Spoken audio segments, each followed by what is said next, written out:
So I know that Loki was supposed to be the next guide, but it turns out I'm a terrible Loki player, so I'm going to skip him for now and come back to him once we figure out how to play him. Which brings me to my next point. I'm going to be nerfing Snipe guides from my channel from twice a week down to once a week for a few reasons. Like Loki, it gives me time to learn characters, make a build, and tweak it to my liking, and give you guys a better guide. Also, my current work schedule gives me little time to myself, and I don't want to die from working to death, so once a week for now, but it may change in the future. I hope you guys understand though. Anyway, hello everyone, my name is Beast, and in this week's Smite guide we have Thor, the god of thunder, son of a pirate and an angel, and also one of my favorite characters in the MCU.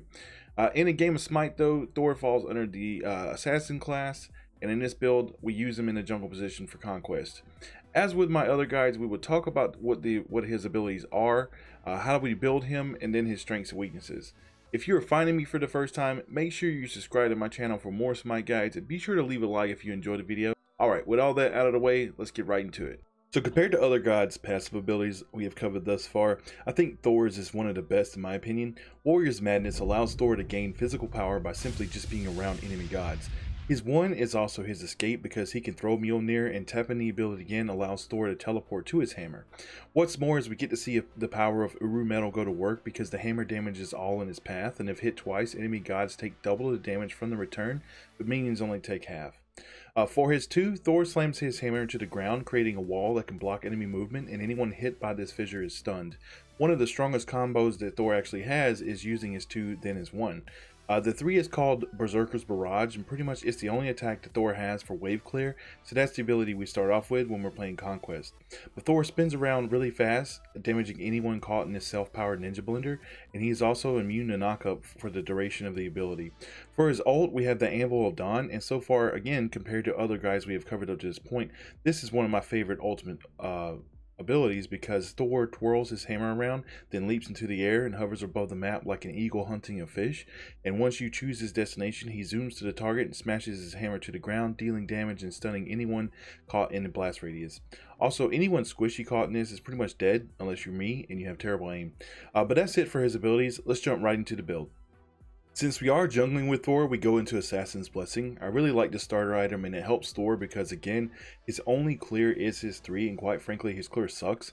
So I go into a mace for starters. The extra power is needed for the clear so we can also compete with the other junglers. If I'm behind, I don't finish the mace. I will build into boots and grab Warrior Tabi. Then I use the mace by going into either Crusher or Jotun's Wrath, both good options this season. The third item can also be the first item if you want to prioritize your stack, but Transcendence is a must-have for Thor because all his abilities have a high mana cost and his mana pool is very shallow, especially early game. But once we go into Transcendence and get it online, it's time to look at what's needed. If we need more power, I recommend Hydra's Lament because the additional 40% power buff the passive offers really helps Thor not be a pushover. Or if the enemy jungler is just straight bullying you, a defensive item will probably be more beneficial here, and I suggest going into Breastplate of Valor for the physical protection, plus it offers 300 mana, which keeps you from porting when you're low on mana all the time. Whichever one you did not choose first should then be your next item. Once you have everything stacked and everything's ready to go, it's time to part ways with the starter and finish out the build. It really just depends on what either you need in the moment or just want more of.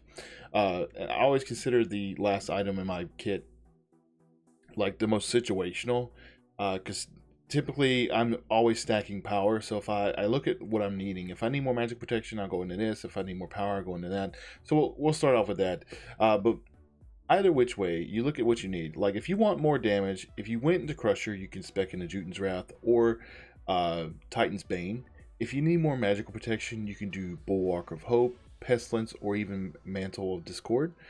You really have the utility here with Thor since there is no set formula on how to build them. You can just pretty much plug and play depending on the scenario, which is both beneficial and harmful. And with that chord being struck, let's get into the final part of the guide, strengths and weaknesses. We will start with strengths. Thor is a pretty balanced god. He has the advantage of no matter how you build him, he still maintains a level of consistency. He hits like a truck. The double damage potential from his 1 has won me so many fights. Mid to late game, he can really shine. He has the potential to play various lanes well, and not just the jungle. His ult alone can turn the tide in battle if your team is down, and he has great overall team comp. Now with that being said though, I feel his weaknesses tend to outweigh his strengths. His one does do double damage to enemy gods, but only half to minions, which gives him pretty weak wave clear, especially early game where wave clear is more important. His mana pool is more shallow than a puddle in the desert. We did say that he maintains consistency, which is nice, but I feel like his base stats are weaker than other assassins such as Ratatoskr, Camazotz, and even his brother Loki. I just started playing Smite here in Season 5, and I hear that he used to be stronger but was nerfed. Well, I think it's about time he was buffed so he can actually compete better against others in his class.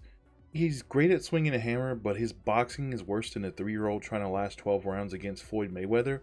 He's weak in 1v1, so don't be foolish enough to think you could take the likes of Arachne, Daji, Camazotz, or Nemesis to name a few. His most damaging ability other than his ult is also his escape, and if he gets behind on farm, it's hard for him to push against the other junglers. And finally, his abilities aren't easy to hit unless you have impeccable aim or an aimbot, but even still, with his ult, all it takes is someone to sidestep as you descend and your element of surprise is gone. You no longer feel good about yourself as you're waiting to respawn stream. Meanwhile, Izanami is spamming good game, and that's too bad as the enemy team crushes your Titan into pieces. And that rounds out the Thor Smite guide. Be sure to check the comments below. I will have a link pinned that goes to my Twitter page where for the first 2 days after upload, you can vote on the next god to receive a guide. Also, be sure to hit the follow button on there so you can see when I post, when I go live, so you can also catch my live streams. And also, we can just talk about your builds, what items you think are better, or just general life stuff. My name is Beast of Ishtar, and I'll see you in the next one.